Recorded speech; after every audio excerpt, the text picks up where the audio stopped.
The Dog and the Sparrow by Andrew Lang.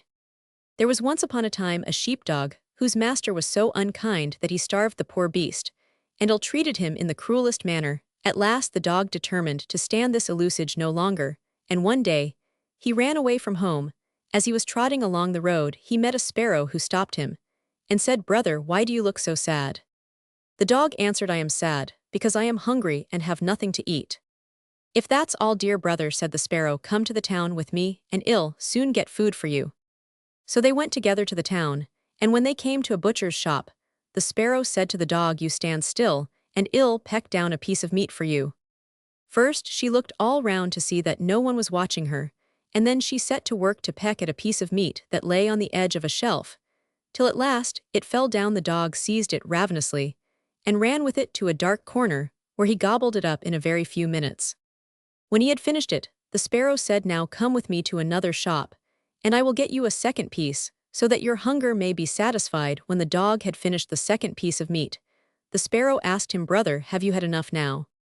"Yes," replied the dog, "I've had quite enough meat, but I haven't had any bread yet."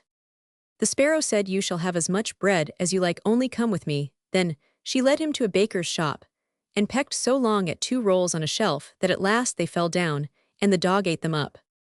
But still his hunger was not appeased, so the sparrow took him to another baker's shop, and got some more rolls for him. Then she asked him, "Well, brother, are you satisfied?" "Yes," he replied, "and now let us go for a little walk outside the town." So the two went for a stroll into the country, but the day was very hot, and after they had gone a short distance, the dog said, "I am very tired, and would like to go to sleep." "Sleep then," said the sparrow, "and I will keep watch meantime on the branch of a tree." So the dog lay down in the middle of the road, and was soon fast asleep. While he was sleeping, a carter passed by driving a wagon drawn by 3 horses, and laden with 2 barrels of wine. The sparrow noticed that the man was not going out of his way to avoid the dog, but was driving right in the middle of the road where the poor animal lay. So she called out, "Carter, take care what you are about, or I shall make you suffer for it." But the carter merely laughed at her words, and cracking his whip, he drove his wagon right over the dog, so that the heavy wheels killed him. Then the sparrow called out, "You have caused my brother's death, and your cruelty will cost you your wagon and horses." "Wagon and horses, indeed," said the carter, "I'd like to know how you could rob me of them."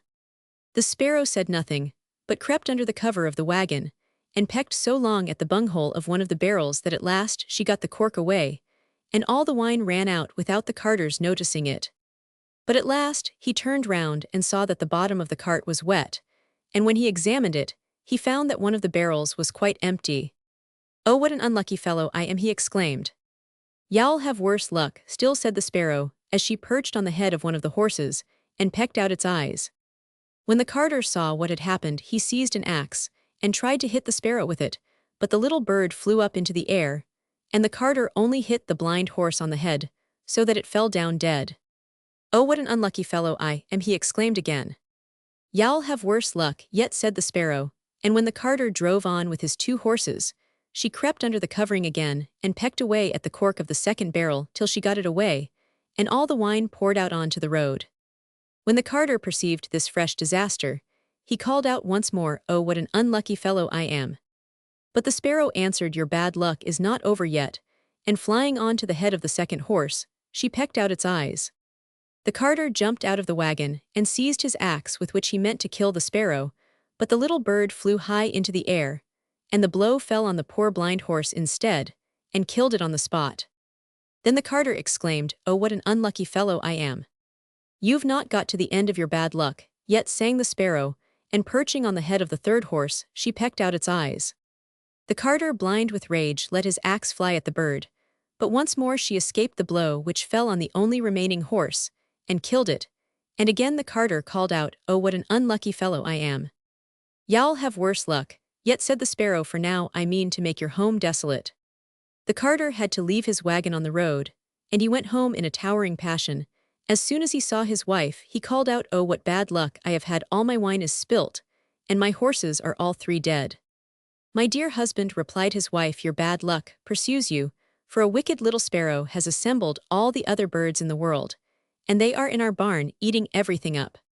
The carter went out to the barn where he kept his corn, and found it was just as his wife had said. Thousands and thousands of birds were eating up the grain, and in the middle of them sat the little sparrow. When he saw his old enemy, the carter cried out, "Oh, what an unlucky fellow I am!"